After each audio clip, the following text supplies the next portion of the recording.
Victorian England, 1847. The gardens of Thornfield Manor bloomed with exceptional vigour that spring, as if nature itself rebelled against the gloom that had settled over the grand estate since the late Earl of Ashworth's passing. Amid the vibrant roses and delicate lilies sat Lady Beatrice Ashworth, her golden hair catching the afternoon sunlight, a well-worn copy of Shakespeare's sonnets resting in her lap. At 20 years of age, Beatrice had grown accustomed to solitude. The servants whispered that she possessed the ethereal beauty of her late mother, the Earl's first wife, with eyes the colour of summer skies and a grace that seemed almost otherworldly. Yet such beauty, rather than being celebrated, had become her curse. "Beatrice, what are you doing outside where anyone might see you?" The sharp voice cut through the garden's tranquillity. Countess Viola Ashworth approached with hurried steps, her fashionable walking dress rustling dramatically against the gravel path. At 37, the widow maintained her striking appearance through rigorous attention to the latest beauty treatments and fashions. Beatrice closed her book and rose to her feet. "Stepmother, I was merely reading. The doctor suggested fresh air would help with your supposed headaches." "Yes." Viola's lips formed a tight smile that never reached her eyes.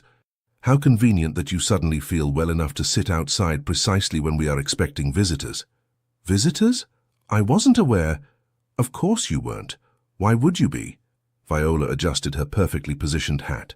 "Lord Huntington and his son are coming to discuss business matters. Cordelia will be joining us for tea afterward." Her voice softened at the mention of her daughter. "You will remain in your chambers, as usual. We'll say you're indisposed." Beatrice had heard these words so many times they had lost their sting. After her father's death 3 years prior, her stepmother had systematically removed her from society's view. Invitations mysteriously disappeared, gowns were ruined before important events, and rumours of Beatrice's delicate constitution spread throughout London's elite circles. The vibrant young woman who once shone at social gatherings had become little more than a ghost in her own home. "As you wish, stepmother."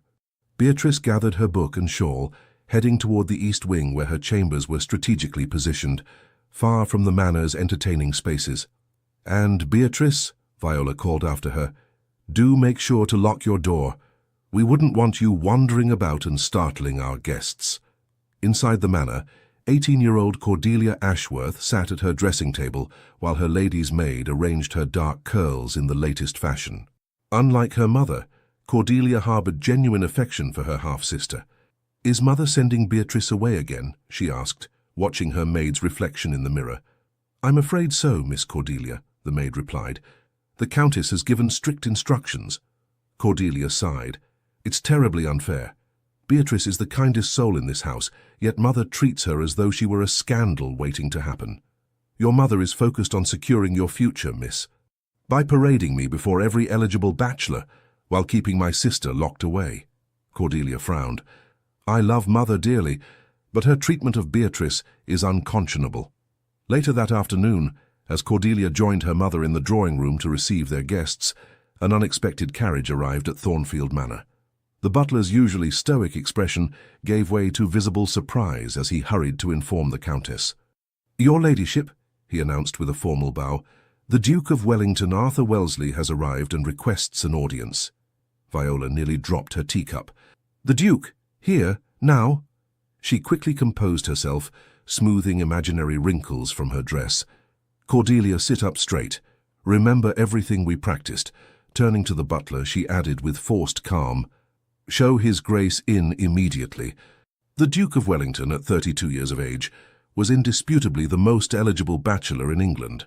Tall and commanding, with raven-black hair and penetrating grey eyes, he carried himself with the confidence of a man who knew his worth, yet remained untouched by arrogance.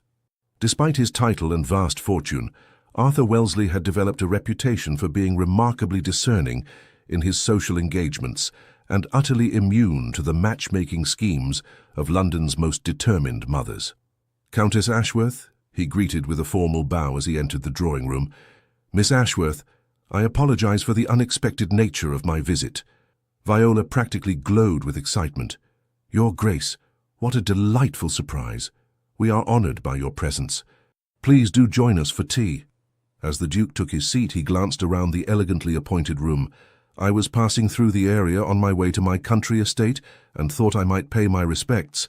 I understand Thornfield Manor has exceptional gardens. My late mother was quite fond of horticulture. The gardens are Thornfield's pride, Your Grace, Viola replied eagerly.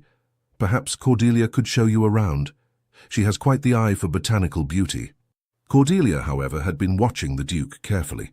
She had noticed how his gaze had drifted toward the window overlooking the east garden, where, despite her mother's instructions, Beatrice had returned to her reading spot, visible from this particular angle. "Mother?" Cordelia interjected with innocent eyes. "Didn't you say the east garden was being replanted? Perhaps we should show His Grace the rose garden instead." Viola's smile remained fixed, but her eyes darted to the window. Her face paled when she spotted Beatrice outside. Before she could redirect the conversation, the Duke spoke. "Who is that young lady in the garden? I don't believe we've been introduced." The silence that followed was deafening. Viola's mind raced for an explanation, but Cordelia spoke first. "That's my sister, Your Grace, Lady Beatrice Ashworth. Half-sister," Viola corrected quickly, "from my husband's first marriage. She's rarely seen in society due to her delicate health." The Duke's expression remained unreadable, but his interest was unmistakable. "She appears to be enjoying Shakespeare in the garden, hardly the activity of an invalid." "Oh, she has good days and bad," Viola explained hastily. "Today must be particularly good." "Then I insist on making her acquaintance while she's feeling well," the Duke stated, rising from his seat. "After all, it would be remiss of me to visit Thornfield and not meet all members of the Ashworth family." And with those words, the carefully constructed barriers Viola had built around Beatrice began to crumble. As Arthur walked toward the garden, Cordelia caught her mother's murderous glare and suppressed a smile behind her teacup. The game had only just begun. The Duke of Wellington strode across the manicured lawn with purpose, leaving a flustered Countess Viola and an amused Cordelia in his wake. Years of navigating treacherous diplomatic waters had honed his instincts for deception, and something about the Countess's behavior had triggered those senses acutely. Beatrice remained unaware of his approach, completely absorbed in her reading. A gentle breeze carried the scent of roses and disturbed a golden strand of her hair, which she absently tucked behind her ear. It was this unguarded, natural gesture that caught the Duke's attention, so unlike the calculated movements of society ladies who performed even their breathing for an audience. "Shakespeare's sonnets," he remarked, stopping a respectful distance away. "An excellent choice for a spring afternoon." Startled, Beatrice looked up, her eyes widening as she took in the imposing figure before her. She quickly rose to her feet, nearly dropping her book in the process. "Your Grace," she curtsied deeply, recognizing him instantly from the portraits that graced many fashionable drawing rooms. "Forgive me. I wasn't aware we had visitors." Something in her apology, the genuine surprise rather than feigned modesty, intrigued him further. "The fault is entirely mine, Lady Beatrice. I arrived unannounced and then compounded my rudeness by interrupting your reading." He bowed slightly. "Arthur Wellesley, Duke of Wellington, at your service." "It's an honor, Your Grace, though I fear I'm not properly dressed to receive such distinguished company." Beatrice glanced down at her simple day dress, lovely but far less elaborate than what she would have worn for a formal visit. "On the contrary, I find your appearance perfectly suitable for enjoying literature in one's own garden." His eyes held a glimmer of amusement. "May I ask which sonnet has captured your attention today?" Beatrice hesitated only briefly before answering. "Sonnet 116, Your Grace. Let me not to the marriage of true minds admit impediments. Love is not love which alters when it alteration finds," he continued the verse, his deep voice giving the words new dimension, "or bends with the remover to remove." Her surprise at his knowledge was evident, and he smiled. "Cambridge education. Some things remain with us, despite our best efforts to forget the tedium of study. I hardly find Shakespeare tedious, Your Grace." "Nor do I, Lady Beatrice." It was the professor's droning interpretations that tested one's endurance. He gestured to the stone bench. "May I join you? I've developed a particular interest in gardens since inheriting my estate." Inside the manor, Viola watched through the window with mounting horror. "This cannot be happening," she muttered, clutching her handkerchief so tightly her knuckles whitened. 3 years of careful planning undone in moments. "Mother, you look positively ill." Cordelia observed with mock concern. "Perhaps you should sit down." "How can I sit when your half-sister is out there monopolizing the Duke's attention? In that plain dress with her hair barely arranged." Viola paced frantically. "We must interrupt them. Send a servant with refreshments or interrupt the Duke of Wellington during a private conversation? That would hardly be proper, Mother." Cordelia's eyes sparkled with mischief. "Besides, Beatrice looks rather charming in her simplicity, doesn't she? So natural and unaffected." Viola shot her daughter a suspicious glance.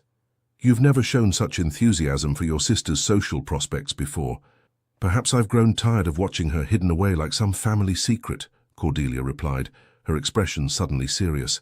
"Father would never have allowed it." The mention of her late husband silenced Viola temporarily. Earl Ashworth had doted on both his daughters equally, something Viola had resented from the beginning of their marriage. After his death, restoring what she considered the natural order had been almost too easy. In the garden, Beatrice found herself engaged in the most stimulating conversation she'd had in years. The Duke was not only knowledgeable about literature, but possessed a dry wit that frequently drew genuine laughter from her lips, a sound the gardens of Thornfield Manor had rarely heard since her father's passing. "Lady Beatrice, forgive my directness, but I must confess my surprise," the Duke said after they had discussed everything from Shakespeare to the botanical merits of different rose varieties. "I've attended countless London seasons, yet I cannot recall ever making your acquaintance." A shadow crossed her features. "I haven't participated in recent seasons, Your Grace. My health has been somewhat unpredictable." "Indeed. You appear remarkably well at present." His grey eyes studied her with unconcealed interest. "Good days and bad, as my stepmother says," Beatrice replied carefully, aware that explaining further might appear as criticism of her family, something her father had taught her was never appropriate outside the privacy of one's home. "I see." The Duke's tone suggested he saw far more than she had explicitly stated. "And your good days coincide precisely with the absence of social invitations, I presume?" Beatrice looked away, uncomfortable with the accuracy of his assessment. The Duke sensed her discomfort and changed tactics. "Forgive me. I've developed an unfortunate habit of speaking my mind. A diplomatic disaster, my advisers frequently remind me. There's nothing to forgive, Your Grace. Directness can be refreshing." She offered a small smile, appreciating his perception while maintaining her dignity. Their conversation was eventually interrupted by the arrival of a servant announcing that tea would be served on the terrace. The Duke offered his arm to escort Beatrice, an act that would not go unnoticed by the watching Countess. As they walked toward the terrace, Arthur lowered his voice. "Lady Beatrice, would you permit me to call on you properly tomorrow? I find myself with business in the area that may delay my journey home." Beatrice's heart fluttered treacherously. That would be lovely, Your Grace, though I suspect my stepmother might have other plans." "Excellent. Then I shall be sure to mention it in front of the Countess." His smile held a conspiratorial edge that both thrilled and alarmed her. After all, how could she possibly object to a duke calling on her stepdaughter? What followed was a masterclass in social maneuvering. Upon reaching the terrace, the Duke loudly proclaimed his delight at discovering Lady Beatrice's excellent taste in literature, and announced his intention to call again the following afternoon, specifically to loan her several volumes from his private library. Viola's expression cycled through shock, dismay, and finally forced pleasure with such rapidity that Cordelia had to disguise her laughter as a coughing fit. The Countess found herself trapped in an impossible position, unable to refuse the Duke's request without appearing unconscionably rude, yet furious at the prospect of Beatrice receiving such distinguished attention. "How thoughtful of you, Your Grace," Viola managed through clenched teeth. "Though I fear Beatrice's health is quite unpredictable. Perhaps Cordelia could—" "I insist, Countess," the Duke interrupted smoothly. "Lady Beatrice has impressed me with her literary knowledge, and I rarely encounter such genuine appreciation for the classics. It would be my pleasure to foster such commendable intellectual pursuits." When the Duke finally took his leave, the atmosphere at Thornfield Manor turned glacial. Viola waited only until his carriage had disappeared down the long drive before turning on her stepdaughter. "What did you say to him?" she demanded, her voice trembling with barely controlled rage. "What scheme have you concocted?" "None, stepmother," Beatrice answered honestly. His Grace approached me in the garden. I could hardly refuse to speak with him. You were supposed to remain in your chambers. I needed fresh air. The doctor said, I care nothing for what the doctor said, Viola snapped. You deliberately placed yourself in the Duke's path, knowing he was visiting today. Mother, Cordelia interjected, Beatrice couldn't have known. You told her Lord Huntington was coming, not the Duke. Viola whirled on her daughter. You stay out of this, Cordelia. I've worked too hard, sacrificed too much to see everything ruined now. Ruined? Beatrice echoed, confusion evident in her voice. Surely having the Duke of Wellington call on our family brings honor to Thornfield, regardless of which of us he speaks with. For a moment, Viola seemed on the verge of revealing more than she intended. She composed herself with visible effort. You know nothing of society or its expectations. The Duke's interest is merely a passing curiosity, nothing more. Tomorrow you will develop a severe headache that prevents you from receiving visitors. Is that understood? Beatrice lowered her eyes, the brief joy of the afternoon fading. Yes, stepmother. Good. Now return to your chambers and remain there for the rest of the day. I must think. As Beatrice left the terrace, Cordelia watched her mother with growing concern. For the first time, she wondered if her mother's fixation on controlling Beatrice went beyond mere jealousy. There was something desperate in Viola's eyes, something that hinted at deeper secrets yet to be revealed. Later that evening, a most unexpected visitor arrived at Beatrice's chambers. Cordelia slipped inside, closing the door quietly behind her. Beatrice, are you awake? Cordelia, what are you doing here so late? Beatrice set aside her book and moved to light an additional candle. I've come with a confession and a proposition, Cordelia said, settling onto the window seat. First, I must tell you that I've been a terrible sister, allowing Mother to treat you so shabbily all these years. You've always been kind to me, Beatrice protested. Kind, perhaps, but not brave. Cordelia's expression was determined. That changes now. Tomorrow you will meet with the Duke, regardless of what Mother says. But how? She's already ordered me to feign illness. A mischievous smile spread across Cordelia's face. Leave that to me. Mother has arranged to meet with the vicar in the village tomorrow afternoon. Something about charitable contributions to appear more pious before society. She'll be gone for at least 2 hours. She'll have the servants watching me. Most of them are more loyal to Father's memory, and to you, than to Mother. Haven't you noticed how they conveniently forget to report your garden excursions? Beatrice considered this revelation. Even if I do meet with the Duke tomorrow, what then? One afternoon changes nothing. Once he returns to London, everything will revert to how it was. Perhaps. Cordelia took her half-sister's hands. Or perhaps not. The Duke seemed genuinely taken with you, Beatrice. In all the seasons I've observed him, I've never seen him show such interest in anyone. We merely discussed books and gardens. And yet he's returning tomorrow, specifically to see you. Cordelia squeezed Beatrice's hands. Promise me you'll at least try, for Father's sake, if not your own. After a long moment, Beatrice nodded. Very well, for Father. What neither sister knew was that in his carriage returning to the local inn, the Duke of Wellington was penning a letter to his most trusted friend, requesting an immediate and thorough investigation into the late Earl of Ashworth's will and the current financial state of Thornfield Manor.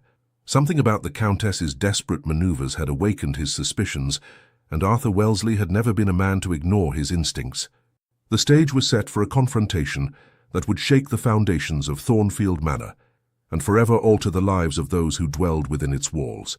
The following morning dawned bright and clear, as if the heavens themselves approved of the day's coming events. Beatrice woke early, her mind cycling between hope and trepidation. By the time her lady's maid arrived with breakfast, she had already changed her mind a dozen times about whether to proceed with Cordelia's plan. "Good morning, my lady," the maid Eleanor greeted her with a knowing smile. "Miss Cordelia asked me to help prepare you for your visitor today." Beatrice looked up in surprise. "She told you?" "Indeed, my lady, and I must say, it's about time someone stood up to the Countess." Eleanor set down the breakfast tray and moved to open the wardrobe. "I've taken the liberty of pressing your blue silk gown, the one with the lace trim that belonged to your mother. We've kept it hidden from her ladyship these past years." "Eleanor, you didn't." "I most certainly did, with help from Mrs. Bennet in the laundry. The Countess may rule above stairs, but below stairs, your father's memory and your kind heart command far more loyalty." She laid out the gown reverently. "Your mother wore this the night she first danced with your father. It seems appropriate for today." Tears pricked Beatrice's eyes. "I had no idea you all felt this way. We've watched you fade like a flower without sunlight, my lady. Not one of us below stairs has approved of your treatment." Eleanor's expression grew serious. "Now, eat your breakfast. We have much to do if you're to be ready when the Duke arrives." Meanwhile, in another wing of the manor, Cordelia was executing her part of the plan. She entered her mother's chambers with a concerned expression. "Mother, have you seen the state of the blue drawing room? The one the Duke is likely to be received in today? The curtains are positively dusty, and someone has arranged those hideous dried flowers on the mantel." Viola, who had been examining her complexion in the mirror, turned with alarm. "Impossible! I gave explicit instructions for that room to be perfect." She rose immediately. "Show me at once." Cordelia led her mother through the house, strategically avoiding Beatrice's chambers, where Eleanor was already working her magic. In the blue drawing room, which was in fact impeccably clean, Cordelia manufactured a series of increasingly concerning discoveries that sent her mother into a frenzy of replanning and redecorating, effectively consuming the morning hours that might otherwise have been spent monitoring Beatrice. By noon, Viola was finally satisfied with the drawing room's preparation. "Now I must change for my meeting with the vicar," she announced. "When the Duke arrives, make my excuses. Express my deepest regrets that an urgent charitable matter called me away. Inform His Grace that you will entertain him until my return." "Of course, Mother." Cordelia nodded obediently. "And what of Beatrice's illness?" "I've already instructed the butler to inform His Grace that Lady Beatrice is indisposed and confined to her bed." Viola adjusted her hat with satisfaction. "He'll soon forget this passing fancy when presented with your superior charms and accomplishments."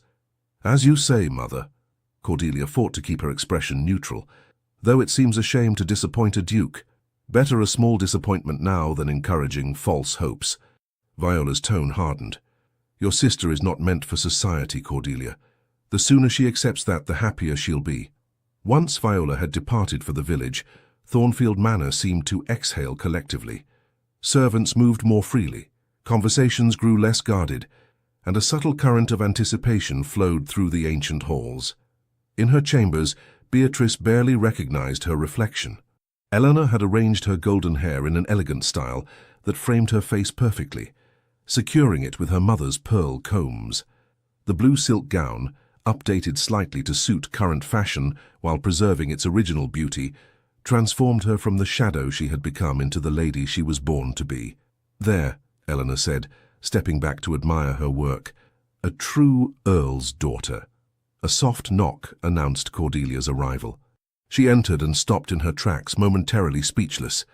"Beatrice," she finally whispered, "you look magnificent." "Is it too much? Perhaps a simpler gown would—" "It's perfect," Cordelia insisted, crossing the room to take her sister's hands. "You look exactly as you should have been allowed to look all these years." A commotion from below stairs interrupted them. "He's here," Cordelia said, her eyes bright with excitement. "Are you ready?" Beatrice took a deep breath. "As ready as I'll ever be. Remember, Mother won't return for at least 2 hours. The butler knows to show the Duke to the garden terrace rather than the drawing room. I've arranged everything." Cordelia squeezed her sister's hands. "Now go. Your Duke awaits." "He's hardly my Duke," Beatrice protested, but couldn't suppress a smile.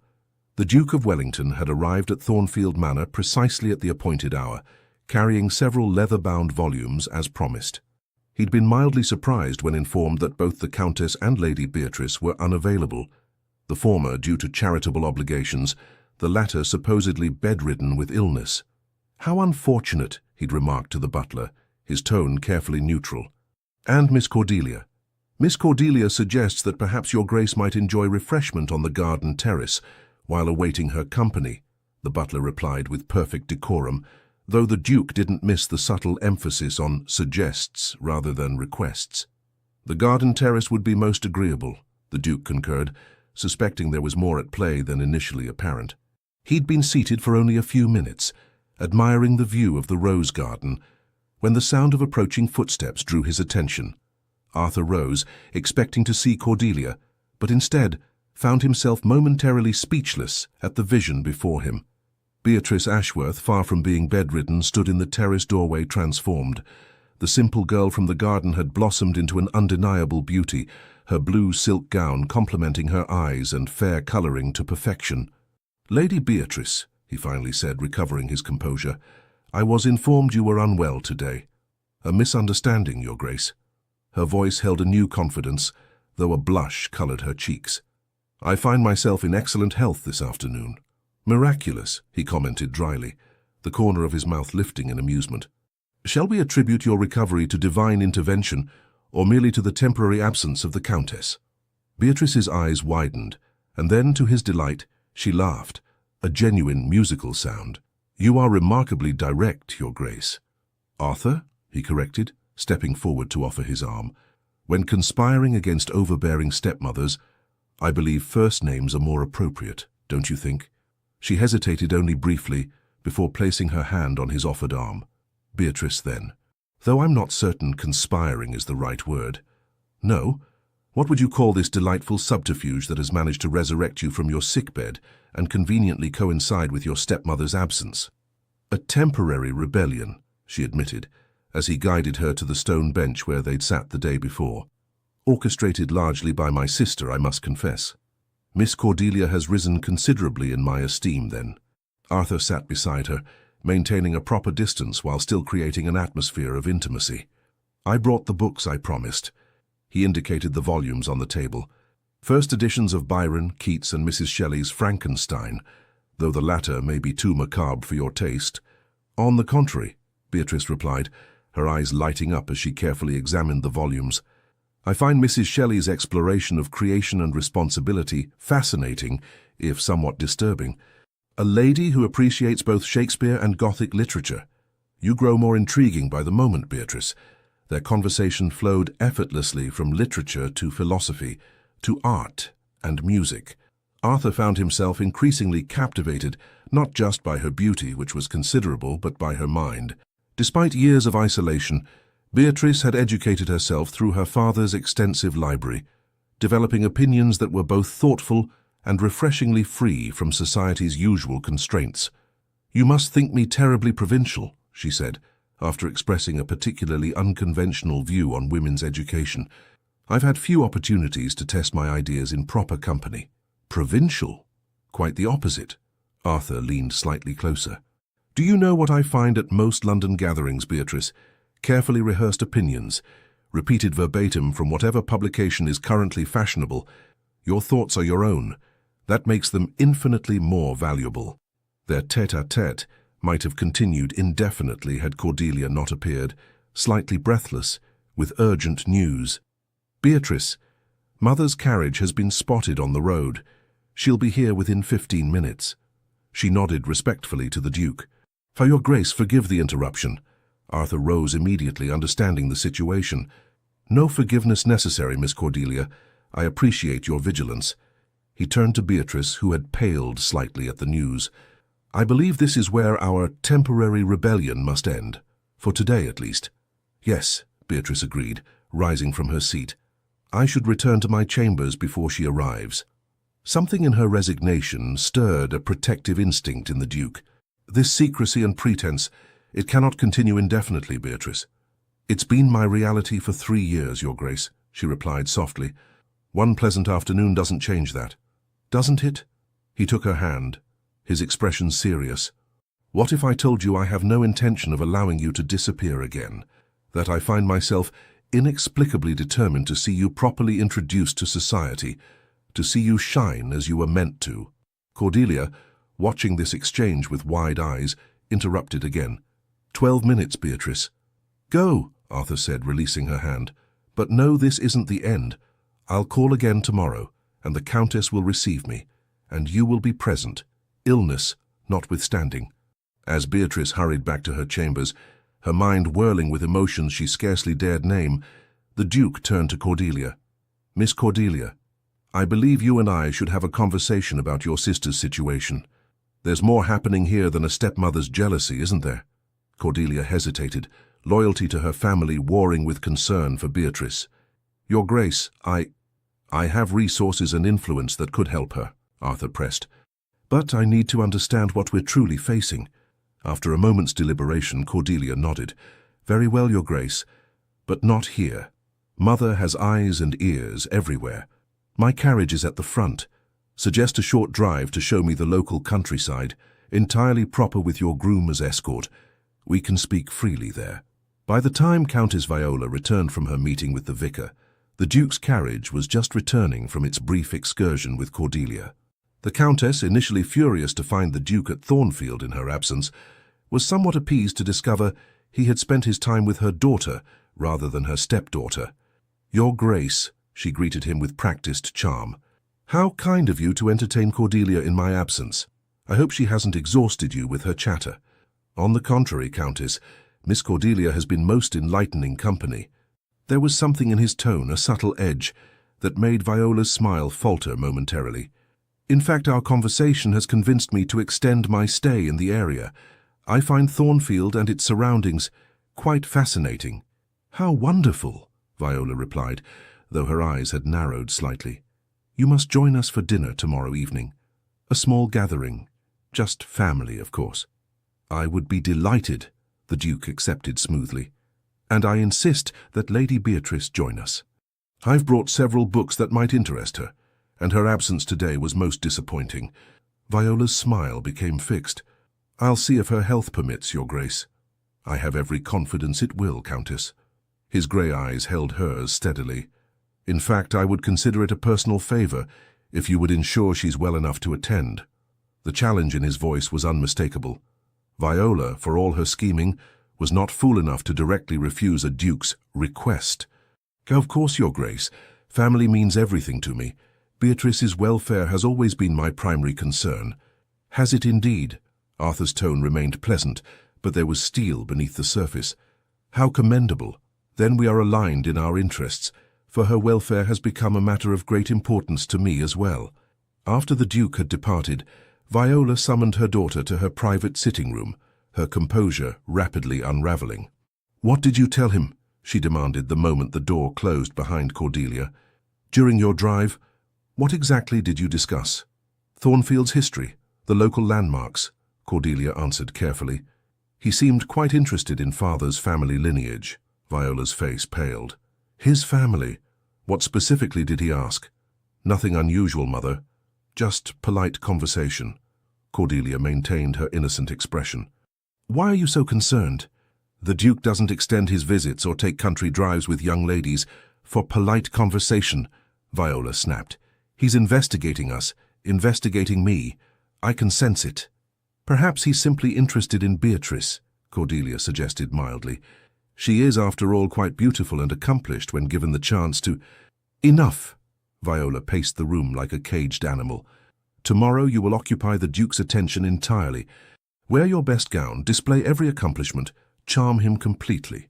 And Beatrice? We'll develop a fever by afternoon. The Duke may insist, but even he cannot argue with a physician's diagnosis. You would go so far as to bring in Dr. Blackwell to lie? Cordelia asked, genuinely shocked. Dr. Blackwell knows which side his bread is buttered on, Viola replied coldly. He'll say whatever I tell him to say. What Viola didn't know was that at that very moment, in a private room at the local inn, the Duke of Wellington was receiving a special messenger from London. The documents the man delivered, copies of the late Earl's will, financial records of Thornfield Manor, and other legal papers, would prove to be the final pieces in a puzzle that Arthur had been assembling since his first meeting with Beatrice. As he read through the papers by lamplight, his expression grew increasingly grave. The Earl's will was explicit. Thornfield Manor and half the estate's income were to pass directly to Lady Beatrice upon her 21st birthday, a date now less than 2 months away. The Countess and Cordelia were to receive the London townhouse and the remaining income, a generous provision but far less than what Viola currently controlled as Beatrice's guardian. So that's the game, Arthur murmured, setting down the documents. It was never about jealousy alone, it was about money and power. By keeping Beatrice isolated and reportedly in poor health, Viola had maintained complete control over the estate. If she could secure a marriage between Cordelia and a wealthy nobleman before Beatrice came of age, Her position would be secure regardless of the change in circumstances. But if Beatrice were to make an advantageous match herself, particularly with someone of sufficient status to question the management of her inheritance, the Duke's jaw tightened as he considered Beatrice's situation. 3 years of systematic exclusion from society had effectively prevented her from meeting eligible gentlemen before her inheritance came due. It was clever, calculated, and utterly despicable. He penned a quick note to his solicitor in London, requesting additional legal counsel on the matter, then turned his attention to the more immediate concern, tomorrow's dinner at Thornfield Manor. If his suspicions were correct, the Countess would go to extraordinary lengths to prevent Beatrice from attending. Meanwhile, at Thornfield, Beatrice was indeed being prepared for another illness. Dr. Blackwell had arrived late in the evening at Viola's summons and was currently in her private sitting room, looking distinctly uncomfortable. "I cannot simply declare the girl ill without examining her, Countess," the physician protested. "It would be unethical and potentially dangerous if she truly needed medical attention in the future." "Don't speak to me of ethics," Viola hissed. "You've been well compensated for your discretion these past years. 1 more day is all I require." "The situation has changed," Dr. Blackwell insisted, wiping perspiration from his brow. "The Duke of Wellington is involved now. If he suspects—" "He suspects nothing," Viola interrupted. "He's merely bored with country living and amusing himself with my stepdaughter's novelty. Once he returns to London, everything will continue as before. And if he doesn't return to London, the servants talk, Countess. They say he's extended his stay indefinitely." Viola's hand trembled slightly as she poured herself a glass of sherry. "Then we accelerate our plans. I've received correspondence from Lord Harrington expressing interest in Cordelia. A betrothal could be announced within weeks. And Lady Beatrice, what happens when she comes of age and inherits? By then it won't matter. Cordelia will be safely established, and I'll have secured my own position." Viola's eyes hardened. "As for Beatrice, there are sanitariums that provide excellent care for young ladies of delicate constitution. For life, if necessary." Dr. Blackwell paled. "Countess, surely you wouldn't—" "I would do whatever is necessary to protect my daughter's future," Viola stated flatly. "Now, will you provide the medical certification I require for tomorrow, or shall I find another physician who understands his role more clearly?" After a long moment, Dr. Blackwell nodded reluctantly. "Very well, Countess. One final time." Neither of them noticed the slightly ajar door, nor the wide-eyed maid who had been delivering fresh linens and overheard the entire exchange. Eleanor silently retreated down the corridor, her heart pounding with the weight of what she'd discovered. In her chambers, Beatrice sat at her dressing table, carefully returning her mother's pearl combs to their velvet case. The day's events had awakened feelings she'd long suppressed, hope, joy, and something more complex when she thought of the Duke, his promise to return, his determination to include her in tomorrow's dinner. These were dangerous thoughts that could lead only to disappointment. A soft knock interrupted her melancholy reflections. Eleanor entered, her face ashen. "My lady," she whispered urgently, closing the door and checking the connecting rooms to ensure they were alone. "I've just overheard something terrible. The Countess. She means to have you declared ill again tomorrow, but that's not all." As Eleanor relayed the conversation between Viola and Dr. Blackwell, Beatrice's expression shifted from disbelief to horror. "A sanitarium?" she echoed faintly. "She would go that far?" "There's more, my lady. Your father's will, you're to inherit Thornfield and half the estate's income on your 21st birthday. The Countess has been keeping this from you all these years." Beatrice sank back into her chair, memories suddenly realigning in her mind. Her father's quiet assurances before his death that she would always be secure, Viola's increasing hostility afterward, the systematic isolation that began precisely when the mourning period ended. "What am I to do?" she whispered. "If she's willing to fabricate illnesses now, what might she attempt as my birthday approaches?" Eleanor clasped her hands. "You must tell the Duke, my lady. He has the power and influence to protect you." "I barely know him," Beatrice protested. "Why would he involve himself in our family's affairs?" "Begging your pardon, my lady, but I've seen how he looks at you, and he's already suspicious. Why else would he insist on your presence tomorrow?" Eleanor straightened with determination. "If you won't tell him, then I shall.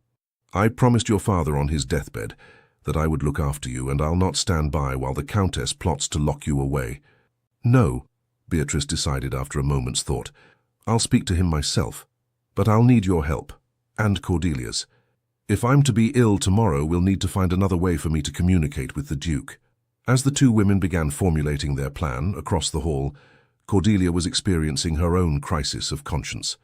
The information she'd shared with the Duke during their drive, subtle hints about her mother's financial management, and Beatrice's sudden illnesses whenever suitable gentlemen showed interest, now seemed insufficient in light of her mother's increasingly desperate behavior.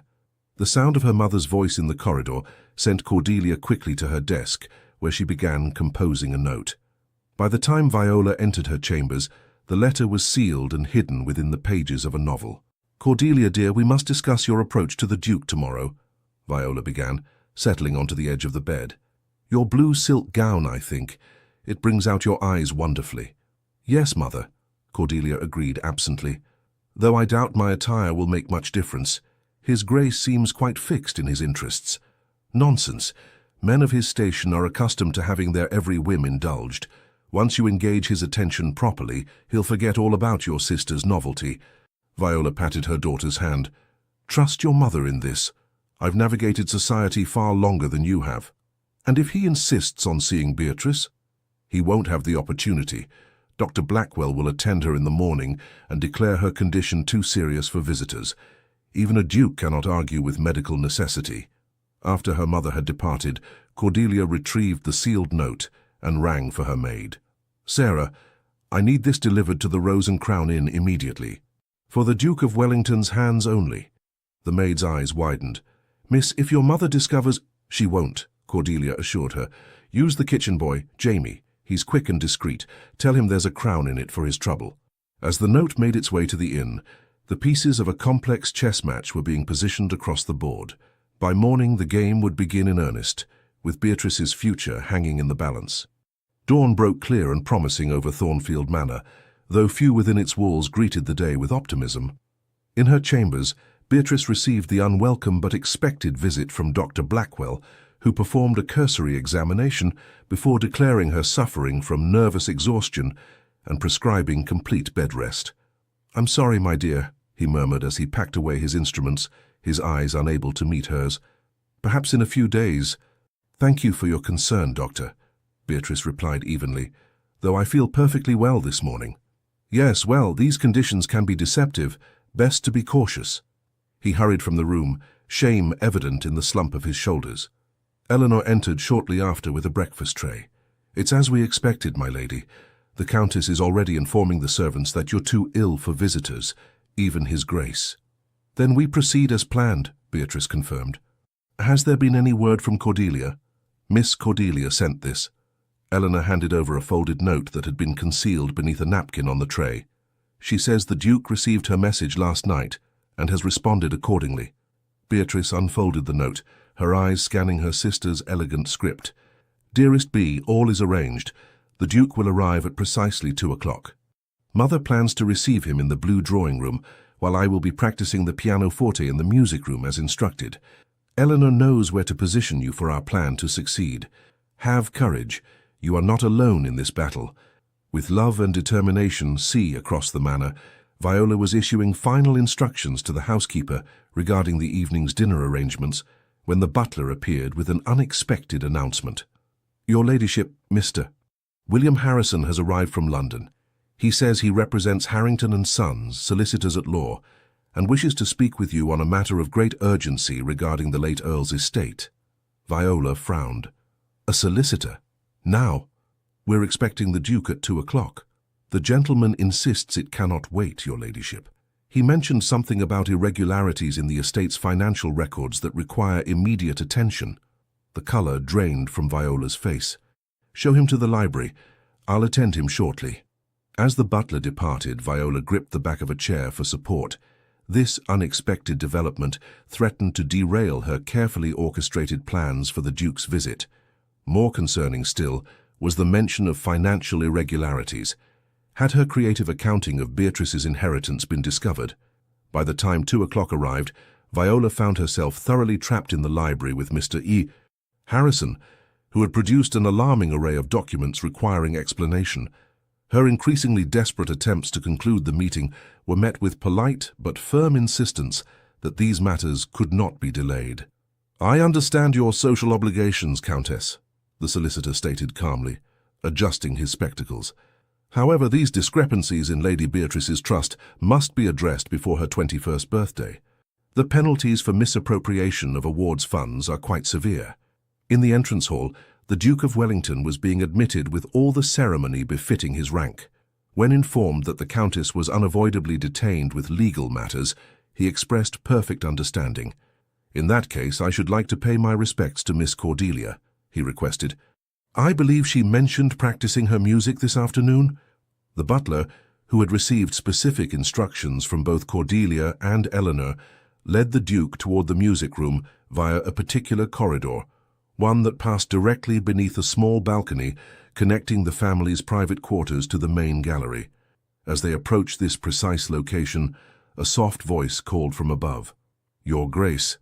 Arthur looked up to see Beatrice standing on the balcony, dressed not as an invalid, but in a simple yet elegant day dress, her golden hair arranged with care despite her supposed illness. "Lady Beatrice," he greeted her, genuine pleasure warming his voice, "I was informed you were confined to your bed with nervous exhaustion, yet you appear remarkably composed for one so afflicted." "A miraculous recovery," she replied with a hint of irony, "though I fear my stepmother and Dr. Blackwell would disagree with that assessment." The Duke turned to the butler. "Would you be so kind as to inform Miss Cordelia that I'll join her shortly? Lady Beatrice and I have matters to discuss." Once they were alone, Arthur gestured to the small sitting area beneath the balcony. "Can you come down? Or am I to conduct this conversation with a Juliet on her balcony?" "Alas, my chambers are being watched," Beatrice explained. "This balcony is as far as I dare venture. But we haven't much time. The Countess will eventually extricate herself from her unexpected legal visitor." "Not as unexpected as she believes," Arthur remarked with satisfaction. "Mr. Harrison works for my solicitor and will keep the Countess occupied for precisely as long as we require." Beatrice's eyes widened. "You arranged this?" After receiving Miss Cordelia's note, certain precautions seemed prudent. His expression grew serious. "Beatrice, I know about your inheritance. I know what your stepmother has been doing, and what she plans." "Then you know why I needed to speak with you," Beatrice said softly. "Last night, my maid overheard the Countess discussing plans to place me in a sanitarium once Cordelia is safely betrothed, to prevent me from claiming my inheritance when I turn 21. Arthur's face darkened with anger. "That confirms my worst suspicions. This goes beyond mere social manipulation. It's criminal. What can be done? She is my guardian until my birthday." "A guardian who has systematically isolated you, mismanaged your inheritance, and now plots to have you institutionalized," Arthur pointed out. "No court would uphold her authority once these facts are known." A noise from further down the corridor caught their attention. "Someone's coming," Beatrice whispered urgently. "Listen carefully," Arthur said quickly. "Tomorrow morning at dawn, be ready. Pack only what you can carry discreetly.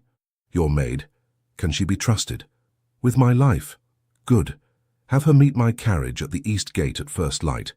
I'll have you removed to my aunt's house in London for protection until legal proceedings can transfer your guardianship." "You would do this for me?" Beatrice asked, emotion making her voice unsteady. "I would do far more," Arthur replied, his eyes holding hers with an intensity that made her heart race. "Beatrice, in the short time I've known you, I've come to—" The sound of approaching footsteps grew louder. "Go," Beatrice urged. "We'll speak tomorrow." With a last meaningful glance, Arthur continued down the corridor toward the music room, arriving just as a servant rounded the opposite corner. Beatrice slipped back through the balcony doors to her chambers, her mind reeling with equal parts fear and hope. The remainder of the day passed in a fog of anticipation and dread.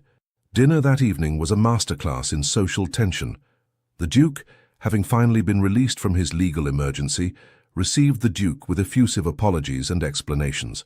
Arthur accepted them with aristocratic grace that revealed nothing of his true thoughts. "I was most disappointed not to see Lady Beatrice," he commented, as the first course was served. "Dr. Blackwell believes her condition is serious, then?" "Nervous exhaustion," Viola explained smoothly. "The excitement of recent days has proven too much for her delicate constitution. The doctor insists on complete rest and seclusion." "How concerning," Arthur replied. "Perhaps I might recommend my own physician. Dr. Hartley has had remarkable success with similar cases among the ladies of my acquaintance." "You're too kind, Your Grace, but I wouldn't dream of imposing. Dr. Blackwell has attended our family for years and understands Beatrice's unique medical history." Throughout the meal, Cordelia watched this verbal sparring with barely concealed fascination. The Duke, she noted, revealed nothing of his plans or knowledge, maintaining the perfect facade of a concerned acquaintance. Her mother, meanwhile, grew increasingly uneasy beneath her social veneer, particularly when Arthur casually mentioned his extensive legal connections. By the time the Duke took his leave, promising to call again the following afternoon, Viola was visibly strained. As soon as the front door closed behind him, she ordered a brandy brought to her private sitting room and summoned Dr. Blackwell once more. "The situation has become untenable," she informed the physician when he arrived. "We must accelerate our plans. Lady Beatrice will experience a severe decline tonight, severe enough to justify immediate removal to a private facility for treatment." Dr. Blackwell blanched. "Countess, I cannot possibly certify—" "You can and you will," Viola interrupted, her voice glacial. "Unless you wish your own professional improprieties to become public knowledge. I haven't forgotten your treatment of the baker's daughter last winter, Doctor." The physician's shoulders sagged in defeat. "When would you have her moved?" "Dawn tomorrow. I've already written to the Pines Retreat in Northumberland. They're expecting her arrival within the week." Neither of them was aware that Eleanor, once again positioned outside the door, had heard every word. The maid slipped away silently, her destination not Beatrice's chambers, but Cordelia's, where together they would ensure that the Countess's plans would never come to fruition. As midnight approached, Thornfield Manor grew still. In her chambers, Beatrice carefully packed a small valise with essential items: her mother's miniature portrait, her father's signet ring, and a few cherished books alongside practical necessities. Eleanor had arranged for Jamie, the kitchen boy, to carry the valise to the east gate before dawn, eliminating the risk of Beatrice being seen with luggage. A soft knock announced Cordelia's arrival. The sisters embraced tightly, both aware that their next meeting would occur under very different circumstances. "I've written letters," Cordelia whispered, pressing a packet into Beatrice's hands. "To Father's old friends, to his solicitor in London, even to our maternal grandfather in Yorkshire. Once you're safely away, I'll send them, ensuring that Mother's actions become known to those who can intervene legally." "What will happen to you?" Beatrice asked, genuine concern in her voice. "She'll be furious when she discovers my absence." "Let her rage," Cordelia replied with unexpected steel. "I've been complicit in her schemes through my silence for too long. Besides," she added with a mischievous smile, "I'm her only remaining pawn in the marriage market. She can hardly lock me away too." "I'll send for you as soon as it's safe," Beatrice promised. "I know you will." Cordelia squeezed her sister's hands. "The Duke, he cares for you, Beatrice. I've seen how he looks at you when he thinks no one is watching." A blush colored Beatrice's cheeks. "He's been kind, certainly, but—" "Not kind," Cordelia corrected. "Kind is rescuing a kitten or helping an elderly person across the street. The Duke is orchestrating an elaborate escape and legal battle against a countess for a young woman he barely knows. That, dear sister, goes far beyond kindness." After Cordelia departed, Beatrice lay fully clothed upon her bed, too anxious for sleep. Her thoughts alternated between fear of discovery and cautious hope for the future, a future that for the first time in 3 years held the promise of freedom and perhaps something more. Outside her window, the night sky gradually lightened toward dawn, and with it, the next chapter of her life prepared to unfold. The first pale light of dawn had barely touched the eastern horizon when Eleanor slipped into Beatrice's chambers, her face tight with urgency. "My lady, we must go now," she whispered. "The Countess has ordered the carriage prepared for 6 o'clock. They mean to remove you to an asylum in Northumberland today, not next week as originally planned." Beatrice rose immediately, already dressed in her simplest travelling gown. "Has Jamie taken the valise?" "Yes, and the Duke's carriage awaits at the east gate, but we must hurry. The house is already stirring." Together they moved silently through the sleeping manor, using the servants' passages to avoid the main corridors where early rising staff might spot them. A close call with a hallboy carrying coal was averted only by Eleanor's quick thinking and knowledge of a rarely used linen closet where they concealed themselves until he passed.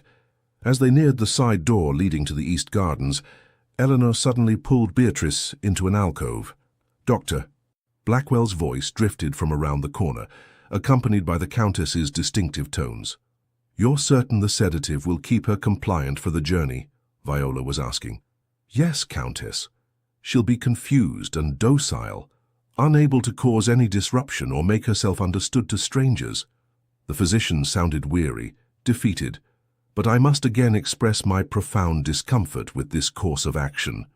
"Your discomfort is noted, Doctor, and entirely irrelevant. The carriage will be ready in an hour. Prepare the draft and administer it immediately." Their footsteps moved away, heading toward the main staircase that would lead to Beatrice's chambers. "They'll discover I'm gone within minutes," Beatrice whispered, her heart pounding. "Then we have no more time to waste," Eleanor replied, taking her hand firmly. "Come." They slipped through the side door and into the gardens, keeping to the shadows of the hedgerows as they made their way toward the east gate. The morning air was crisp, with a light mist hovering above the dew-drenched grass, providing additional cover for their escape. At the gate, as promised, the Duke's unmarked carriage waited, a trusted groom holding the horses steady. Jamie, the kitchen boy, stood nervously beside it, Beatrice's valise at his feet. "My lady," he whispered with relief as they approached. "I was afraid you wouldn't come." "Thank you, Jamie." Beatrice pressed a small token into his hand, her mother's silver thimble, one of the few valuables she'd been able to bring. "For your courage." The boy clutched it tightly. "Godspeed, my lady. Miss Cordelia said to tell you she's ready on her end." Eleanor helped Beatrice into the carriage, then hesitated at the door. "My lady, I should return to your chambers. Replace your pillows with something that might, at a quick glance, appear to be you sleeping. It may buy a few extra minutes." "That's too dangerous," Beatrice protested. "If you're discovered, then I'll have the satisfaction of telling the Countess exactly what I think of her schemes," Eleanor replied with grim humor. "Go, my lady. The Duke awaits you at the coaching inn 3 miles down the road. I'll follow when I can." With a final embrace, Beatrice watched Eleanor disappear back toward the house, marveling at the loyalty her father had inspired in the Thornfield staff, loyalty that had now extended to his daughter in her hour of greatest need. The carriage pulled away, moving slowly at first to minimize noise, then accelerating once they reached the main road. Beatrice sat rigidly, expecting at any moment to hear shouts of pursuit, but the countryside remained peaceful, with only early-rising farmers and the occasional milk cart sharing the road. At the coaching inn, as promised, Arthur waited beside his own grander carriage, pacing with barely contained tension. When Beatrice's transport arrived, he moved forward immediately, opening the door himself rather than waiting for the groom. "Thank God," he breathed, helping her down. "When you didn't arrive at the arranged time, I feared the worst. We discovered they planned to move me this morning, not next week," Beatrice explained, as he led her quickly to his waiting carriage. "The Countess will know I'm gone by now. Then we'll waste no time." Arthur handed her into his carriage, following immediately after, and signaling to his driver. "My aunt's house in London is prepared for your arrival. You'll be safe there until the legal proceedings are complete." As the carriage lurched forward, Beatrice found herself suddenly overwhelmed by the enormity of what she had done. She had fled her home, her guardian, everything familiar, placing her trust and safety in the hands of a man she had known for mere days. Arthur, observing her distress, spoke gently. "Second thoughts, Lady Beatrice?" "Not second thoughts," she answered honestly, "but I confess to feeling adrift. 3 days ago my world was small but known. Now everything is uncertain." "Except for one thing," he replied, his grey eyes holding hers steadily. "You are no longer alone in this fight." The simple statement, delivered with such quiet conviction, steadied her more than any elaborate reassurances could have. "Thank you," she whispered, "for everything." They travelled in companionable silence for some time, the rhythmic motion of the carriage and the early hour eventually lulling Beatrice into a light doze. She woke with a start when they stopped to change horses at a posting house. Momentarily disoriented, until Arthur's reassuring presence beside her brought reality back into focus. "We've made excellent time," he informed her, as a servant brought refreshments to the carriage. "No sign of pursuit. I expect your stepmother is still searching Thornfield's grounds, assuming you couldn't have gone far without assistance." "Cordelia will keep her occupied as long as possible," Beatrice said, accepting a cup of tea gratefully. "She plans to send letters to Father's old friends and associates once my absence is discovered, letters detailing the Countess's treatment of me these past years." Arthur nodded approvingly. "Your sister has shown remarkable courage. I admit I misjudged her initially, assuming she was cut from the same cloth as her mother. Cordelia has always been kind to me, though perhaps not brave enough to openly defy the Countess until now." Beatrice's expression softened with affection for her sister. She was as much a victim of her mother's ambitions as I was, merely in a different way. As they resumed their journey, Arthur broached the subject that had been uppermost in his mind since discovering the truth about Beatrice's situation. "Once we reach London, my solicitors will petition the courts for an emergency removal of your guardianship from the Countess," he explained. "Given the evidence of financial mismanagement and the extreme measures she was prepared to take regarding your person, I'm confident the petition will succeed." "And until my birthday?" Beatrice asked, the practical question revealing her quick mind. "I'll need a new guardian for those remaining weeks. My aunt, Lady Catherine Spencer, has agreed to serve in that capacity. She's a formidable woman of impeccable reputation who sits on the boards of several charitable institutions for the welfare of young women." His mouth quirked in a half-smile. "No one would dare question her fitness as a guardian, not even the Countess." "You've thought of everything," Beatrice marveled. "Not quite everything," Arthur admitted, his expression growing more serious. "There is another matter we must discuss, one of considerable delicacy." The change in his tone caused Beatrice's heart to quicken inexplicably. "Yes?" "Your reputation," he said simply. "While your escape was necessary, society will not look kindly on a young, unmarried woman traveling alone with a bachelor, regardless of the circumstances. By the time we reach London, rumors will already be circulating." "I hadn't considered that," Beatrice acknowledged, her brow furrowing. "Though given my non-existent social position these past years, perhaps there isn't much reputation to salvage." "On the contrary," Arthur countered, "as the Earl of Ashworth's daughter and the heiress to a considerable fortune, your standing in society should be assured. I will not be the instrument of its destruction." "What do you suggest, then?" Arthur took a deep breath, as if preparing himself for a momentous step. "Under ordinary circumstances, I would never be so presumptuous, but our situation is far from ordinary." He reached for her hand, his touch gentle, yet somehow electrifying. "Lady Beatrice Ashworth, I am asking for your permission to pay my addresses to you, with the understanding that a formal betrothal would protect your reputation, while simultaneously placing you beyond your stepmother's reach permanently." Beatrice stared at him, momentarily speechless. Of all possible solutions, this was the one she had not anticipated. "Your Grace, Arthur," he corrected softly. "After everything, I believe we've earned the right to first names, don't you?" "Arthur," she amended, the name feeling strangely right on her lips. "You cannot possibly be serious. We've known each other less than a week, and yet in that time I've learned more about your character than I have about women I've known for years." His expression was open, honest. "Your intelligence, your grace under pressure, your loyalty to those who care for you, these qualities are rare and precious.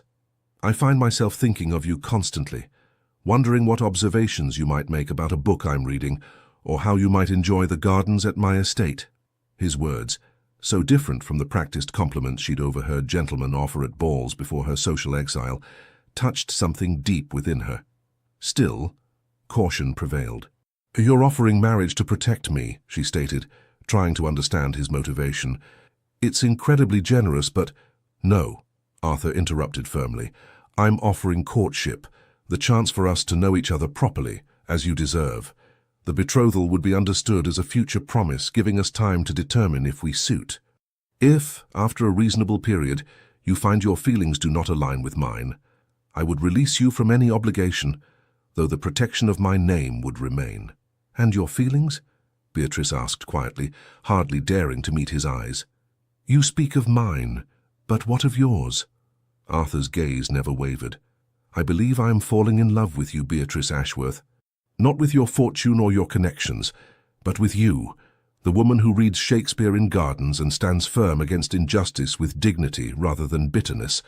I cannot promise that love will grow perfectly between us, but I can promise to cherish and respect you always, whether as husband or friend." The sincerity in his voice was unmistakable, and Beatrice felt tears threatening. 3 years of isolation, of being treated as invisible, and now this man, this duke, saw her more clearly than anyone ever had. "I would be honored to receive your addresses," she said softly, her voice steady despite her racing heart. "And I believe my feelings may be developing in a similar direction." The smile that transformed Arthur's face was like sunrise breaking through clouds. He raised her hand to his lips, the gesture formal, yet filled with unspoken promise. "Then I shall speak with Lady Catherine immediately upon our arrival. As your temporary guardian, she must give her blessing, though I suspect she'll be more than amenable." The remainder of the journey passed in a curious mixture of comfortable conversation and charged silences, both of them acutely aware that their relationship had fundamentally shifted. By the time London's outskirts appeared on the horizon, Beatrice felt as though she had known Arthur Wellesley all her life, while simultaneously finding him more intriguing with each passing hour. Lady Catherine Spencer's townhouse in Belgrave Square was everything a ducal relations residence should be: elegant, imposing, and exquisitely maintained. The lady herself proved equally impressive, a tall, silver-haired woman of 60, whose piercing blue eyes seemed capable of seeing through any pretense. "So this is the young lady who has finally captured my nephew's interest," she declared, after Arthur had made the introductions and briefly explained the situation. "Well, you certainly have more substance than the empty-headed debutantes usually paraded before him. That's promising." "Aunt Catherine," Arthur warned, though his tone was affectionate. "Oh, don't Aunt Catherine me, Arthur. The girl has been through an ordeal. She deserves honesty, not social platitudes." Lady Catherine turned her formidable gaze back to Beatrice. "You'll stay here, of course. The blue suite is prepared, and I've engaged a suitable lady's maid to replace the one you left behind. Your companion, Eleanor, was it, will be welcomed when she arrives." "You're very kind, Lady Catherine," Beatrice responded, already warming to the older woman's straightforward manner. "Not kind, practical. Rescuing young women from nefarious guardians requires organization, not sentimentality." Her eyes twinkled unexpectedly, "though I admit to a certain satisfaction in thwarting the schemes of someone like your stepmother. Deplorable woman, by all accounts." Over the next 2 days, Beatrice settled into her new temporary home while Arthur's solicitors worked tirelessly on the legal proceedings. Eleanor arrived as promised, having left Thornfield amid the chaos following the discovery of Beatrice's disappearance. The Countess was beside herself, Eleanor reported with ill-concealed satisfaction, raging through the house, accusing everyone of conspiracy. "When Miss Cordelia suggested that perhaps treating you more kindly might have prevented your flight, I thought her ladyship might actually strike her." "Cordelia said that?" Beatrice asked, surprised and proud of her sister's newfound courage. "She did indeed, and when the letters she sent reached Lord Pembroke and Sir William Darcy, your father's closest friends, they arrived at Thornfield within hours, demanding explanations." Eleanor's eyes gleamed with the delicious scandal of it all. "The Countess tried to claim you were mentally unstable and had wandered off in a delusional state, but Miss Cordelia produced Dr. Blackwell's written confession about being coerced into falsifying your medical reports." "Dr. Blackwell confessed?" This was an unexpected development. "Apparently his conscience finally overcame his fear," Eleanor explained. "After you escaped, Miss Cordelia confronted him privately and reminded him of his oath as a physician. He broke down completely, wrote out a full account of how the Countess had manipulated him, and then left Thornfield immediately for his brother's home in Scotland." "And now?" Beatrice asked, concerned for her sister's welfare in the aftermath of such dramatic events. "Miss Cordelia has been removed to Lord Pembroke's estate for her own protection. The Countess is effectively under house arrest at Thornfield while investigators examine the estate's financial records." Eleanor smiled with satisfaction. "The tide has turned decisively, my lady." True to Eleanor's report, the legal proceedings moved with surprising swiftness. Arthur's influence, combined with Dr. Blackwell's written testimony and the financial evidence uncovered by the investigators, resulted in the courts removing Viola as Beatrice's guardian within a week. Lady Catherine was appointed in her place for the brief remaining period until Beatrice's 21st birthday. Throughout this tumultuous time, Arthur called at Lady Catherine's townhouse daily, sometimes to update Beatrice on legal developments, but increasingly simply to spend time in her company. Their conversations ranged from literature to philosophy, from music to the natural sciences, each discovery of shared interests or respectful disagreements deepening the connection between them. Lady Catherine observed their growing attachment with approval, though she maintained a proper chaperone's vigilance during their interactions. "He's a changed man when he's with you," she commented to Beatrice one afternoon as they worked on correspondence in the morning room. "I've known Arthur since he was a boy. Brilliant but reserved, always keeping people at a distance. You've somehow breached those walls." "He did the same for me," Beatrice replied softly. "I had built my own defenses after years of my stepmother's cruelty. Arthur saw through them immediately." "Then you're well matched," the older woman declared with satisfaction, "though I insist on a proper courtship period. Hasty marriages, even between well-suited individuals, can lead to unnecessary difficulties." "Of course," Beatrice agreed, though secretly she found herself dreaming of a future as Arthur's Duchess with increasing frequency. 2 weeks after her arrival in London, another unexpected visitor was announced. Cordelia, accompanied by Lord Pembroke, arrived at Lady Catherine's townhouse in a flurry of emotion and relief. The sisters embraced tearfully, both talking at once until Lady Catherine intervened with amused exasperation. "Ladies, perhaps one at a time. I believe tea in the drawing-room would provide a more suitable environment for your reunion." Once settled with tea and privacy, Lord Pembroke having departed to meet with Arthur, Cordelia shared the full story of what had transpired at Thornfield after Beatrice's escape. "Mother initially believed you'd simply hidden somewhere on the grounds," she explained. "By the time she realized you were truly gone, I'd already dispatched my letters to Father's friends." Lord Pembroke arrived first, followed by Sir William Darcy and Judge Harrington, all demanding explanations. "You were remarkably brave," Beatrice said admiringly. Cordelia shook her head. "No, merely doing what I should have done years ago. When Mother realized she was cornered, she became desperate. She tried to claim you had become mentally unstable, that you'd been behaving erratically and posed a danger to yourself. Hence Dr. Blackwell's confession was so vital," Beatrice observed. "Precisely. Once he provided his statement, Mother's house of cards collapsed entirely. The investigators discovered she'd been systematically diverting funds from your inheritance to her personal accounts, and even falsifying reports to the trustees." Cordelia's expression grew somber. "She's facing criminal charges, Beatrice. Embezzlement, fraud, conspiracy. The list seems to grow daily." Beatrice set down her teacup, conflicting emotions washing over her. Despite everything, she took no pleasure in Viola's downfall. What will happen to her? That remains uncertain. Lord Pembroke believes she may avoid imprisonment due to her social standing, but her reputation is irrevocably destroyed, and she'll likely be required to make full financial restitution. "And you? How are you coping with all this?" Beatrice reached for her sister's hand, concerned about the impact of their mother's disgrace.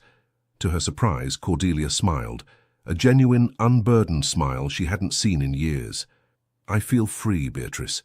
For the first time, I'm not being molded into someone else's vision or used as a pawn in someone else's game. Lord and Lady Pembroke have invited me to stay with them indefinitely, and Lady Pembroke has already begun introducing me to society on my own merits, not as the Countess's daughter." "I'm so glad," Beatrice said sincerely. "You deserve every happiness, Cordelia. As do you." Cordelia's eyes sparkled with mischief. "Speaking of which, Lord Pembroke mentioned that a certain duke has been in constant attendance here. Is there something you wish to tell me?" Beatrice blushed, unable to contain her smile. "Arthur has been remarkable. He's asked permission to court me formally with Lady Catherine's blessing." "Court you? From what I've observed, he's halfway to the altar already." Cordelia laughed delightedly. "The way he looks at you, Beatrice. I've never seen such devotion." "It's still very new," Beatrice cautioned, though her heart leapt at her sister's words. "We're taking things slowly, getting to know one another properly." "Very sensible," Cordelia agreed, though her tone suggested she thought it entirely unnecessary. though I predict you'll be a duchess before the year is out." That evening, a small dinner party was held at Lady Catherine's townhouse to celebrate the sisters' reunion and the successful resolution of the legal proceedings. Arthur, Lord Pembroke, and several other close friends gathered in an atmosphere of warm camaraderie. After dinner, Arthur managed to draw Beatrice aside into the small conservatory adjoining the drawing room. The space was filled with exotic plants and illuminated by strategically placed lanterns, creating an intimate oasis of greenery and golden light. "You seem happy tonight," he observed, his eyes tracing her features as if committing them to memory. "I am," she confirmed. Seeing Cordelia, knowing she's well and happy, it's lifted a weight I didn't realize I was still carrying. "And the news about your stepmother? That doesn't trouble you?" Beatrice considered the question thoughtfully. "I take no joy in her downfall, if that's what you're asking.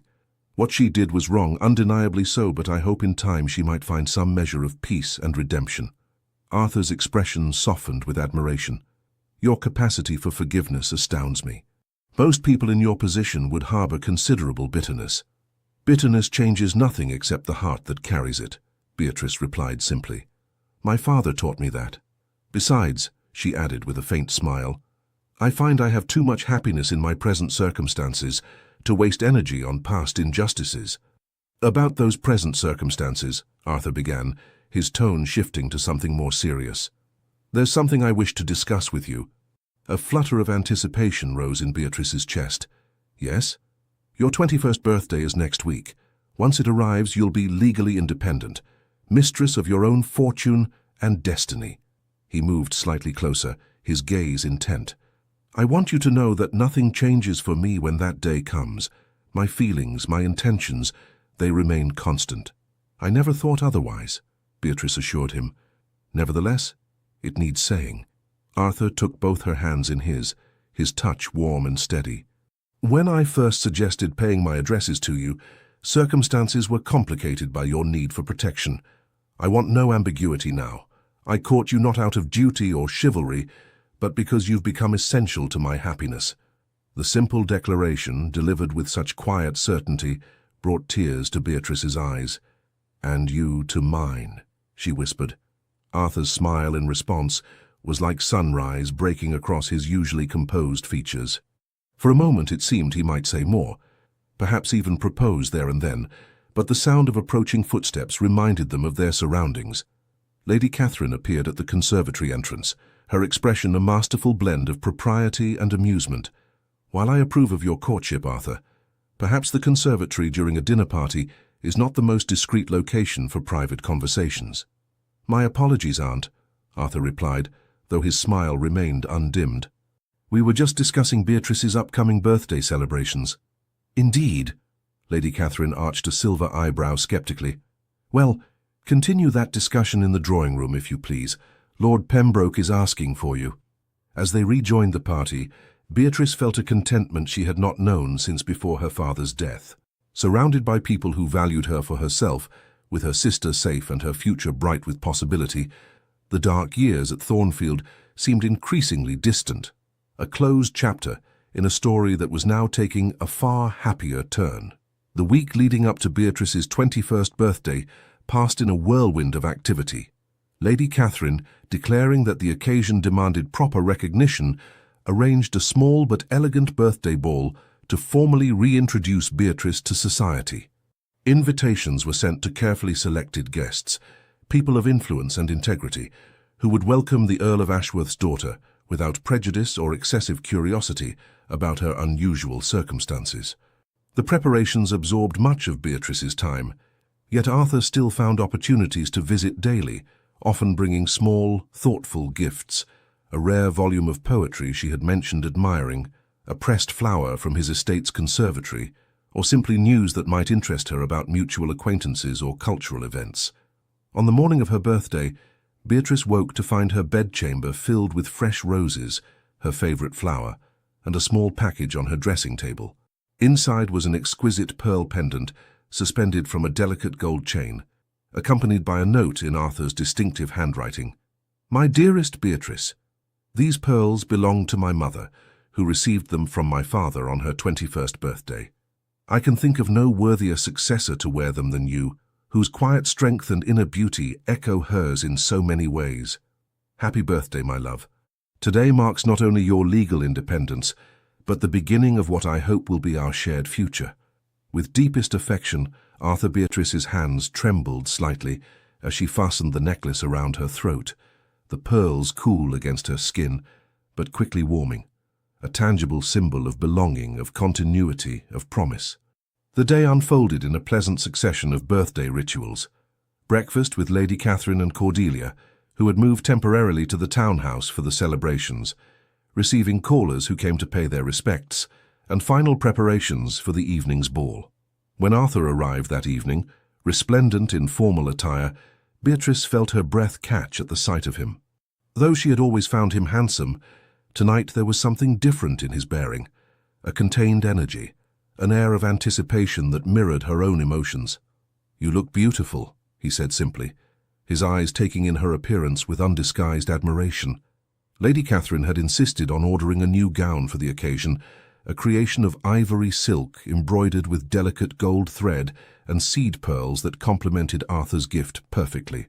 Beatrice's golden hair was arranged in an elegant style, adorned with a single white rose, the overall effect both sophisticated and youthfully fresh. "Thank you," she replied, finding herself uncharacteristically shy under his gaze. "And thank you for the necklace. It's the most precious gift I've ever received." "It suits you," he observed, his expression softening, though its beauty pales in comparison to its wearer. The arrival of the first guests prevented further private conversation, but throughout the evening, Beatrice was acutely aware of Arthur's presence across the ballroom, his eyes finding hers frequently amid the swirl of dancing and socializing. The ball proved a resounding success. Lady Catherine's careful selection of guests ensured Beatrice was welcomed warmly into society without the uncomfortable scrutiny she had feared. Several of her father's old friends attended, expressing delight at seeing the Earl's daughter flourishing after her difficult years. "Your father would be so proud," Lord Pembroke told her, during a quiet moment between dances.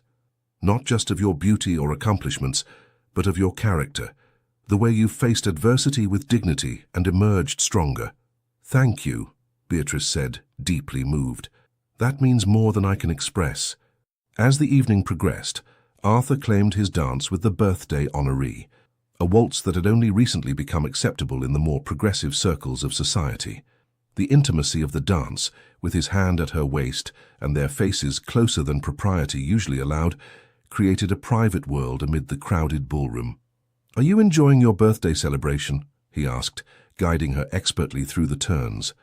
"Beyond anything I could have imagined," she admitted. "A few months ago I was hidden away at Thornfield, convinced I would never experience an evening like this. And now I feel as though I'm living in a dream, one from which I hope never to wake." Something in her voice, the depth of emotion perhaps, caused Arthur's hand to tighten slightly at her waist. "There's something I wish to ask you," he said, his voice low enough that only she could hear. "Not here, with so many eyes upon us. Would you meet me in the garden in half an hour? Lady Catherine has installed new lanterns along the paths, entirely proper for guests to admire." Beatrice's heart quickened. "Yes," she agreed simply. The 30 minutes that followed seemed interminable as Beatrice fulfilled her duties as the evening's honoree, accepting congratulations, engaging in polite conversation, and pretending she wasn't counting the minutes until she could slip away to the garden. Finally, during a lively country dance that occupied most of the guests, Beatrice made her way discreetly to the French doors leading to the garden terrace. As Arthur had mentioned, the paths were illuminated with delicate paper lanterns, casting a warm golden glow across Lady Catherine's meticulously maintained formal gardens. She found him waiting beside the central fountain, his tall figure silhouetted against the cascading water. As she approached, he turned, and the expression on his face made her heart skip a beat. "You came," he said, as though he had harbored some doubt. "Of course." She moved to stand beside him, the sound of water and distant music creating a sense of intimate seclusion despite their proximity to the house. Arthur took her hands in his gaze steady and intent. "Beatrice, when I first saw you in the gardens at Thornfield, reading Shakespeare with such absorption, I was intrigued. When I spoke with you and discovered your mind and spirit, I was captivated. And when I learned of your circumstances and witnessed your courage in facing them, I was humbled." He paused, his thumbs tracing gentle circles on the backs of her hands. "These past weeks of coming to know you properly have only confirmed what I suspected from the beginning, that you are the woman I've been waiting for all my life, though I didn't know it until I found you." Releasing one of her hands, Arthur reached into his coat pocket and withdrew a small velvet box. Beatrice's breath caught as he opened it to reveal a ring, a perfect sapphire surrounded by diamonds, set in platinum. "Lady Beatrice Ashworth," he said, his voice steady despite the emotion evident in his eyes, "would you do me the very great honor of becoming my wife? I promise to cherish, respect, and love you for all the days of our lives, to be your partner in every sense, and to ensure that the shadows of your past are thoroughly eclipsed by the brightness of our future together." Tears of joy blurred Beatrice's vision as she looked from the ring to the man holding it. This remarkable man who had rescued her not just from external circumstances, but from the isolation that had threatened to become her permanent state. "Yes," she whispered, her voice strengthening as she repeated, "Yes, Arthur, I will marry you." With a smile that transformed his usually reserved features, Arthur slipped the ring onto her finger. It fit perfectly, the sapphire catching the lantern light as if illuminated from within. "It matches your eyes," he murmured, raising her hand to his lips and pressing a kiss to her fingers just above the ring. The gesture, so tender and reverent, broke the last of Beatrice's restraint. She stepped closer, her free hand coming to rest against his chest. "I love you," she said softly, the words she had held back now flowing freely. "I think I began loving you from our first conversation in the garden, when you saw me, truly saw me, after years of being invisible." Arthur's arm encircled her waist, drawing her closer still. "My dearest, loveliest Beatrice," he murmured, his face now mere inches from hers. "May I kiss you? I've been wanting to since that moment in the garden." Her answer was to lift her face to his, and as their lips met in a first tender kiss, Beatrice felt the last pieces of her world fall perfectly into place. This was where she belonged, not hidden away at Thornfield, not even restored to her rightful social position, but here in the arms of a man who loved her for exactly who she was. The kiss remained proper. They were, after all, in Lady Catherine's garden during a social gathering, but its sweetness and promise sealed their commitment as surely as the ring now adorning Beatrice's finger. When they eventually returned to the ballroom hand in hand, their radiant expressions made a formal announcement, almost unnecessary. Lady Catherine, spotting the ring immediately, gave a satisfied nod before summoning the orchestra to silence for Arthur's official announcement. The guest responded with genuine enthusiasm, Lord Pembroke raising his glass in a heartfelt toast to the couple's health and happiness. Cordelia embraced her sister with tears of joy, whispering, "I told you so," in her ear, with sisterly satisfaction. As the celebration continued around them, Arthur kept Beatrice close by his side, as if reluctant to be separated from her even for a moment. "Happy?" he asked softly during a brief lull in the well-wishes surrounding them. Beatrice looked up at him, her eyes reflecting a joy that went beyond mere happiness, a profound contentment, a sense of homecoming, of rightness. "Completely," she answered. "It feels as though everything, even the difficult years, was leading to this moment, this life we'll build together." Arthur's hand tightened around hers, the pressure conveying understanding, agreement, and promise. "Then let us begin," he said simply.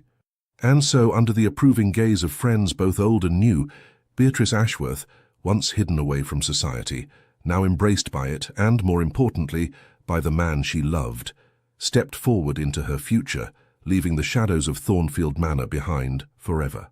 1 year later, the Duchess of Wellington stood in the newly redesigned gardens of Wellesley House, the Duke's ancestral estate. Spring sunshine warmed her face as she surveyed the changes she had implemented since becoming mistress of the vast property, changes that blended her own love of natural, informal beauty with the estate's grand traditions. "Admiring your handiwork?" Arthur's voice came from behind her, followed by his arms encircling her waist. "Our handiwork," she corrected, leaning back against him contentedly. "I recall a certain duke insisting on personally selecting the varieties of roses for the eastern terrace. "A duke who knows when to defer to his duchess's superior taste in most matters," he replied, pressing a kiss to her temple. "The gardens have never looked more beautiful, like their mistress." Beatrice turned in his arms to face him, her expression softly radiant. "Flatterer, you've become quite the silver-tongued courtier since our marriage." "Not flattery when it's the simple truth." His gaze was tender as it traced her features. "Marriage to you has made me happier than I ever imagined possible, Beatrice. I find new reasons to be grateful for you every day." "As I do for you," she replied, reaching up to touch his cheek affectionately. Their first year of marriage had indeed been one of profound happiness and growth for both of them. Beatrice had blossomed as the Duchess of Wellington, bringing warmth and thoughtfulness to a role that might have intimidated a less resilient woman. Arthur, meanwhile, had revealed depths of tenderness and humor that had surprised even those who had known him longest. Together, they had established a household known for its genuine hospitality, intellectual vibrancy, and compassionate engagement with the communities surrounding their estates. Lady Catherine, a frequent visitor, often remarked that they had created precisely the kind of partnership her late brother, Arthur's father, had hoped his son would find. "Shall we go in?" Arthur suggested, offering his arm. "Cordelia and Edward will be arriving soon, and I know you're eager to hear their news from Italy." Beatrice smiled at the mention of her sister and her husband. Cordelia had married Lord Edward Fitzwilliam, a kind and scholarly second son, 6 months earlier. Their shared passion for art and history had promptly led them to an extended honeymoon tour of Italy's cultural treasures. "I can hardly wait to see her," Beatrice agreed as they walked toward the house. "And I have my own news to share." Arthur stopped, turning to her with sudden intensity. "News?" Beatrice's smile widened, her eyes shining with joyful anticipation. "Dr. Hartley confirmed it this morning. By winter, Wellesley House will have a new heir, or heiress."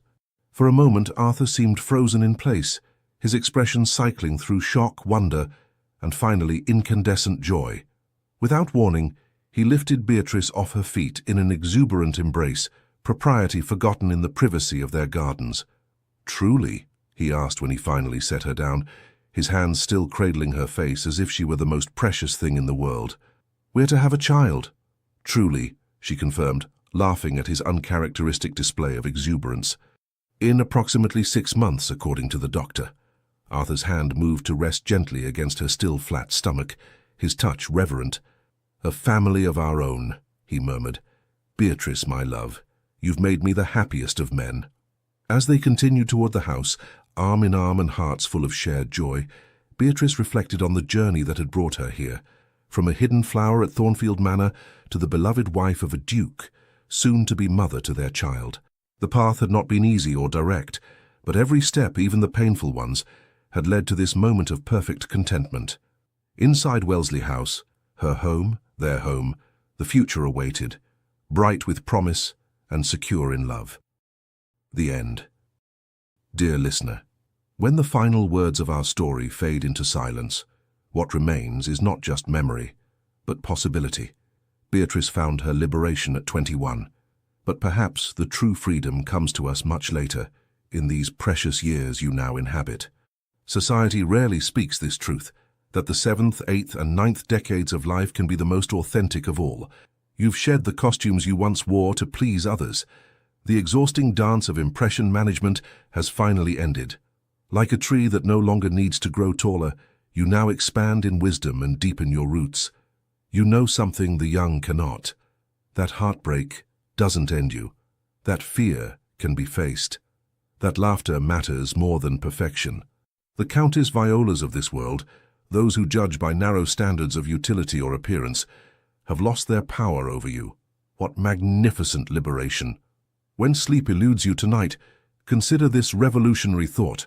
You have earned the right to prioritize joy, not the fleeting pleasures chased in youth, but the profound contentment of a life fully acknowledged. The Duke recognized Beatrice's worth instantly because he had lived long enough to value substance over spectacle. You stand in this same place of discernment. Your body may whisper its complaints, yes, but it has carried you through storms and sunshine, deserving gratitude rather than criticism. The lines on your face aren't flaws. They're a map of a journey courageously undertaken, a testament to smiles offered and tears honestly shed. The world speaks constantly of beginnings, first steps, first loves, first homes. But there is unique beauty in culmination, in the gathering together of a lifetime's understanding. You hold this now, this precious harvest. What will you do with such bounty? Who might be nourished by what you alone can share? Tonight, as you drift toward dreams, know this. Your presence in this world is not a footnote, but a vital chapter still being written. The quality of attention you bring, the patience you've cultivated, the forgiveness you've learned to offer. These are rare medicines in a hurried world. Rest well, not because your work is finished, but because tomorrow offers new opportunities to be gloriously, uncompromisingly yourself, the self it has taken decades to fully become. What freedom awaits in the morning light? With profound respect for the journey that has brought you here. Legends of the Fall Team. Thank you so much for staying with us until the very end of this story. If Beatrice's journey moved your heart, if her courage, resilience, and the Duke's quiet devotion brought you comfort or inspiration, we invite you to support our channel in a meaningful way. Please take a moment to like this video, share it with someone you care about, and leave a comment telling us what this story meant to you. Your words truly encourage us, and if you haven't already, subscribe to our channel. Your support from the bottom of our hearts keeps us motivated to continue bringing you more stories filled with love, redemption, and powerful emotional turns. At the end of this video, you'll find a suggestion for another unforgettable story from our channel. Click it and continue discovering more heartfelt journeys just like this one. With all our gratitude, Legends of the Fall Team.